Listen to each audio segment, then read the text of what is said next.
Friends, Bharat అలాగే England జట్ల మధ్య ఈరోజు 4వ టీ20 మ్యాచ్ జరగబోతుంది. అయితే ఈ 4వ టీ20 మ్యాచ్ భారత జట్టు గెలవాలి. యాక్చువల్లీ ఇది 3వ టీ20 మ్యాచే గెలవాలి. కానీ భారత జట్టు ఘోరంగా ఓడిపోతుంది. బ్యాటింగ్లో పసలేదు, బౌలింగ్లో అసలు ఇంటెంటే లేదు, కంటెంటే లేదు, ఏమీ లేదు. 75 పరుగులకి అంత స్ట్రాంగ్ బ్యాటింగ్ ఆర్డర్ ఉన్న జట్టు ఓడిపోయింది, ఆల్అౌట్ అయిపోయిందంటే ఇంకేం మాట్లాడాలి. సో ఈ నేపథ్యంలో గంభీర్ ప్రాక్టీస్ సెషన్స్ లో ఊహించిన ట్విస్ట్ ఇచ్చాడు అనమాట ఆటగాళ్ళకి.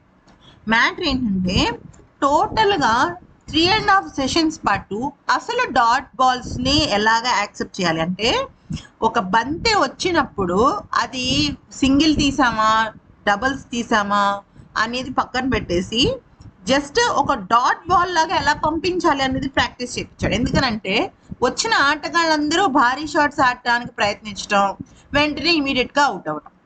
3.5 సెషన్స్ పాటు ఒక బంతిని ఎలా హిట్ చేయాలి అనేది ప్రాక్టీస్ చేయించి, సెకండ్ వచ్చేసరికి ఆ బంతిని 4 and 6 కొట్టకుండా సింగిల్స్ డబుల్స్ మాత్రమే తీసేటట్టుగా మొత్తం జట్టుని ప్రాక్టీస్ చేయించాడు.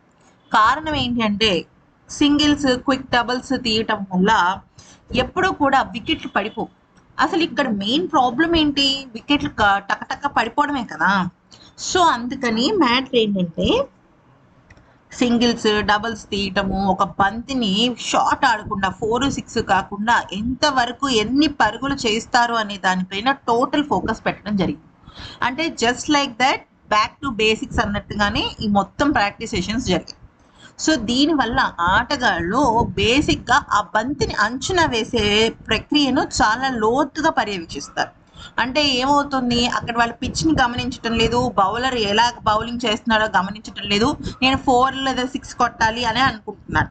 కాకపోతే ఇక్కడ గంభీర్ ఆ రకంగా ట్రైనింగ్ ఇవ్వటం వల్ల ఆల్మోస్ట్ 8 hours పాటు ఆటగాళ్ళందరూ కూడా బ్యాటింగ్ చేస్తూనే ఉన్నారు అనమాట.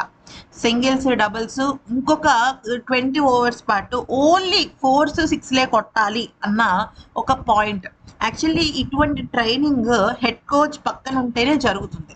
సో ఈ ప్రాక్టీస్ సెషన్స్లో ఆటగాళ్ళందరూ ఇలాగే చేయడం జరిగిందనమాట. ఇది జట్టులో తుది జట్టులో సంజు శాంసన్ ఉంటాడా, వైభవ్ ఉంటాడా, ఇంకెవరైనా ఉంటారా అని అంచనా వేయకుండా టోటల్ స్క్వాడ్ మొత్తం అంతా కూడా ఇదే ప్రాక్టీస్ చేశారు. ఈ ప్రాక్టీస్ సెషన్స్ వల్ల అట్లీస్ట్ ఆటగాళ్ళు తొందరగా వికెట్లు కోల్పోరు. వికెట్లు కోల్పోకుండా మైదానాల్లో నిలబడి వాళ్ళ వంతు ఆట ఆడి పోరాడి గెలవడమా ఓడటమా అనేది తెలుస్తుంది.